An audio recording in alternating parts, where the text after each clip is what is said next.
আসসালামু আলাইকুম। চাঁদপুর থেকে ডাকবাংলা গেছিলাম, ডাকবাংলা থেকে চাঁদপুরে আসছি।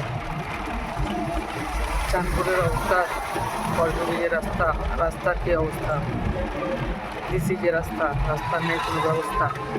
দেখো রাস্তা, সে রাস্তা খাদ হয়ে যায়, ওই ধসে পড়েই গেছে, ভেঙে গেছে। কয়েকদিন ধরেই খারাপ হয়ে আছে, তো কোনো অ্যাকশন নেওয়া হচ্ছে না। রাস্তার ঠিক কাজই লাগেনি এখন অবধি, রাস্তা ভেঙে পড়ে যায়। এদিকে ধরতে লেগে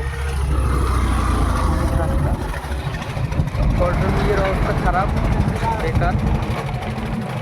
মিনিমাম 15-20 দিন থেকে রাস্তাটা ভেঙে আছে, 1 মাস হতে চললো প্রায়, তবুও রাস্তা ঠিক করছে না। সাধারণ মানুষ যাতায়াতে খুব অসুবিধা করছে, অনেকক্ষণ জ্যামও লাগছে, 1-1.5 ঘন্টা ধরে জ্যামও লাগছে। বড় গাড়ি যদি চলে আসে তবু জ্যামে ফাঁসতে হয়। বড় গাড়ি দুখান পার হবে না ভালোভাবে, টোটো দুখান পার হচ্ছে না ভালোভাবে, বড় গাড়ি কী করে পার হবে? লেগেই বলছি, হ্যালো গাইস, দিস ইজ যে রাস্তা, রাস্তার নেই কোনো ব্যবস্থা।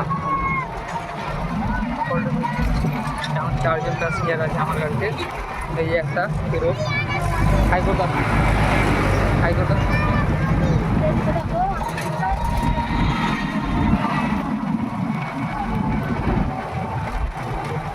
এই যে লঞ্চ, ওটার লঞ্চটাও মিনিমাম 4 মাস থেকে খাড়ে আছে।